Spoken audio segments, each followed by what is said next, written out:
I come from generations of loggers. My grandfather drove logging truck. My brother was a faller. Been involved in the forest industry since forever. Mick, he doesn't like to be called a knowledge keeper, but gosh darn it, he is.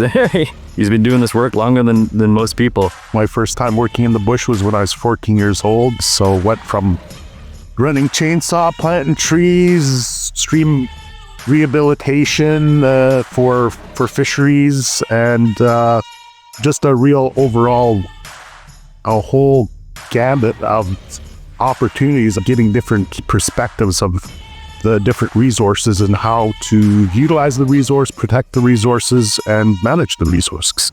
Went back to school to NVIT, got a diploma in natural resources, and after graduation, my First Nation hired me to manage their forestry operation.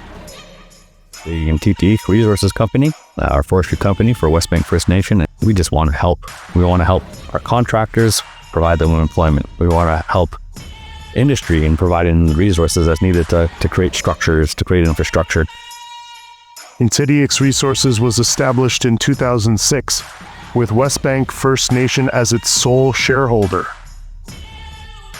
Over 90% of our forestry activities are contracted to Westbank First Nation members.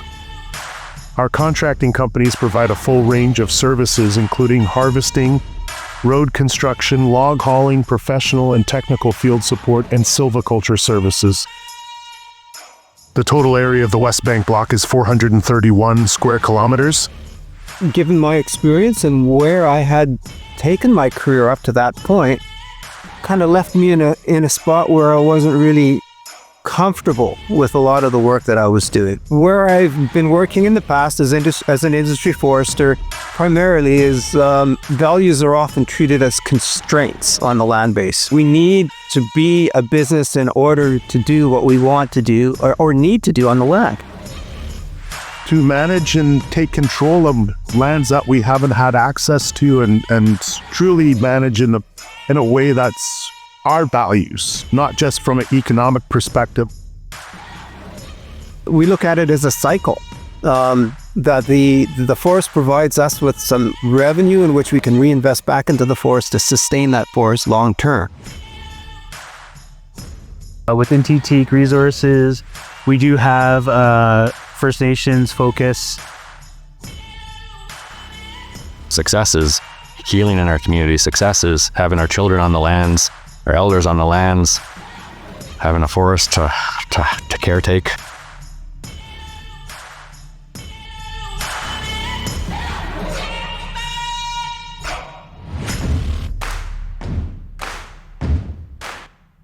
We're harvesting and generate more employment opportunities and more revenue for the community.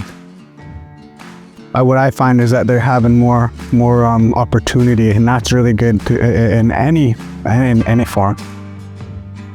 I love working outdoors. It's always been the biggest passion of mine, just to get outside.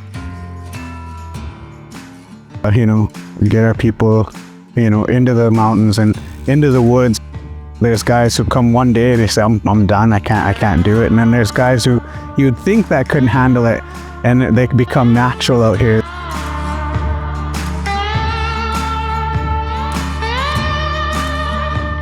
The size, the power, just being out here, I was just blown away.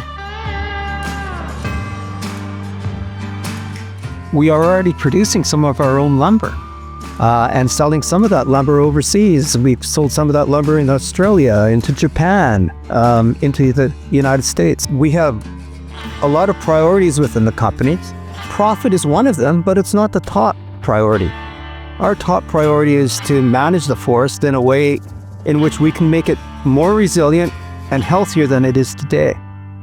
With Westbank and the Ntityix, those values are values. They are what they are. And we manage all of those values on the land base. That makes us a little bit different, or maybe significantly different than some of the other major licensees in the province where they're not mandated to do that.